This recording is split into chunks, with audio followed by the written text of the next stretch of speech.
கள்ளக்குறிச்சியிலே சாவு 65, செத்தது கள்ளசாராயம் குடித்து. கரூரிலே நடந்தது 41 சாவு. 41 சாவு எப்படி நடந்தது உங்களுக்கு எல்லாம் தெரியும்.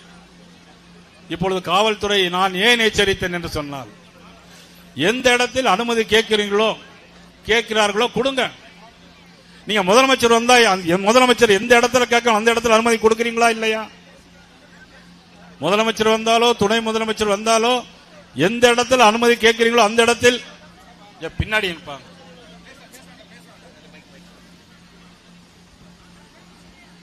எந்த இடத்தில் அனுமதி கீழே போய் சொல்லுங்க எல்லாரையும்.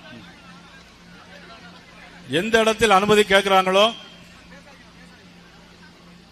அந்த இடத்துல காவல்துறை அனுமதி கொடுக்கிறீங்களா இல்லையா?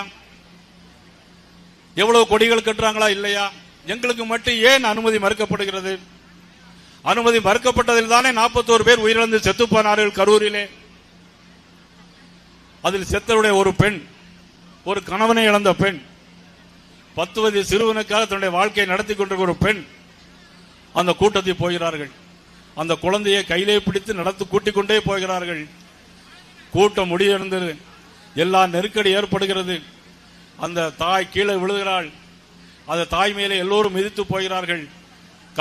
கண் முன்னாலேயே அவன் குழந்தை, அதையும் எல்லோரும் மிதித்து அது குழந்தை சாகிறது. இதே மாதிரி வயதானவர்கள் எத்தனை பேர்? 41 பேர். ஆனால் அரை மணி நேரத்தில் முதலமைச்சர் சென்னையிலிருந்து புறப்படுகிறார். முதலமைச்சர் அரை மணி நேரத்திலிருந்து சென்னையிலிருந்து புறப்பட்டு கரூருக்கு வருகிறார். எப்படி செத்து போனார் என்று தெரியுமா? அவர்களுக்கு இன்டெலிஜென்ஸ் இருக்கு, ஒருவேளை தெரிந்திருக்கலாம். ஆனால் இங்க ஒரு ஆம்புலன்ஸ் இருக்கு. கரூரில் மட்டும் 30 ஆம்புலன்ஸ் வந்திருக்கு. ஏன் 30 ஆம்புலன்ஸ் வந்துச்சு? அங்கே திமுகவுடைய முன்னாள் அமைச்சர்கள் யாரேனும் அங்கிருந்து ஏற்பாடு செய்தார்களா? இதை நான் சொல்லவில்லை, இன்னைக்கு பொதுமக்கள் சொல்லிக் கொண்டிருக்கிறார்கள். தவறு இருக்கிறது என்று இன்னைக்கு உச்சநீதிமன்றம் தமிழக அரசை தலையிலே கொட்டி இருக்கிறது. இன்னைக்கு தலை குனிந்து நிற்கிறார்கள் தமிழக அரசாங்கம். உச்சநீதிமன்றம் கேட்டிருக்கிறது, இந்த வழக்கை நீ மதுரை நீதிமன்றத்திலே தானே விசாரிக்க வேண்டும். எதற்காக சென்னை உயர்நீதிமன்றத்திற்கு இந்த வழக்கு சென்றது? இன்னைக்கு உச்சநீதிமன்றம் கேட்டிருக்கிறது. கரூரிலே 41 பேர் இறந்து போனார்கள். அந்த பிண அறையில் 41 டெஸ்க் இருக்கிறதா? உச்சநீதிமன்றம் கேட்டிருக்கிறது. 41 பேரையும் நீ எவ்வளவு மணி நேரத்தில் நீ போஸ்ட்மார்ட்டம் பண்ணினீங்க? உச்சநீதிமன்றம் கேட்டிருக்கிறது. அந்த 41 பேரையும் எவ்வளவு நேரத்தில் பண்ண முடிந்தது? சரி, இரவு நேரத்தில் போஸ்ட்மார்ட்டம் பண்ணலாமா? உச்சநீதிமன்றம் கேட்டிருக்கிறது. தமிழக அரசு இதற்கெல்லாம் பதில் சொல்ல வேண்டும். ஒரு நீதிபதியே நீங்க நியமித்திருக்கிறார்கள் உச்சநீதிமன்றத்தில். ரோஸ் அப்படிங்கிற ஒரு நீதிபதியை நியமித்திருக்கிறார்கள். ஆனால் அதற்கு தகுந்த பதில் தமிழக அரசு சொல்லியே ஆக வேண்டும். இவர்கள் எஸ்ஐடி, ஸ்பெஷல் இன்வெஸ்டிகேஷன் டீம், அதை விசாரிப்பதற்கு முன்னாலேயே ஒரு தனிநபர் ஆணையத்தை அவர்கள் போடுகிறார்கள்.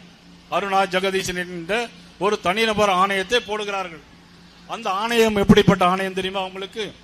தூத்துக்குடியிலே 9 பேர் படுகொலை செய்யப்பட்டார்கள். அந்த ஆணையத்தை விசாரித்த ஒரு நீதிபதி.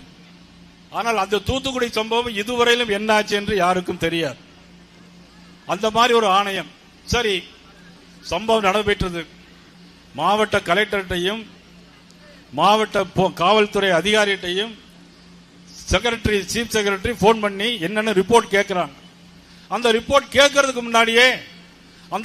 கேட்கறதுக்கு முன்னாடியே ஒரு தனிநபர் ஆணையத்தை அமைக்கிறது. ஆனால் உச்சநீதிமன்றம் தமிழக அரசை தலையிலேயே கொட்டி, உங்களுடைய விசாரணை நல்ல முறையில் நியாயமான முறையில் இருக்காது, அதனால் இது வழக்கை சிபிஐக்கு நாங்கள் மாற்றுகிறோம் என்று இன்னைக்கு உச்சநீதிமன்றம் தானாக கொண்டு வந்து அறிவித்திருக்கிறார். அந்த விசாரணை நாங்களும் கேட்டோம். ஆரம்பத்திலே சொன்னேன், நான் 41 படுகொலை செய்த பிறகு உடனடியாக நாங்கள் அனைவரும் அந்த இடத்துக்கு போனோம். அந்த இடத்துக்கு போன உடனே சுப்ரீம் கோர்ட் பெஞ்ச் இதை உடனடியாக தானே இந்த வழக்கை எடுக்க வேண்டும் என்று நான், அண்ணன் ஹெச் ராஜா எல்லோரும் அங்கே சொன்னோம்.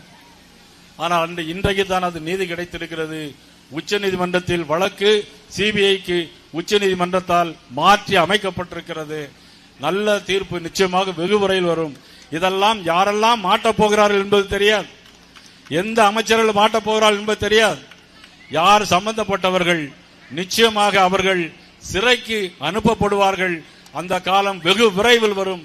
அதற்கான கூட்டம்தான் இந்த தமிழனின் பயணம். இல்லை என்றால் காரைக்குடியில் இவ்வளவு பேர் கூடுவார்களா? பிளே ஸ்டோர் மற்றும் ஆப் ஸ்டோரில் இருந்து பாலிமர் செயலியை QR கோடு மூலம் பதிவிறக்கம் செய்யுங்கள். செய்திகளை உடனுக்குடன் பெறுங்கள்.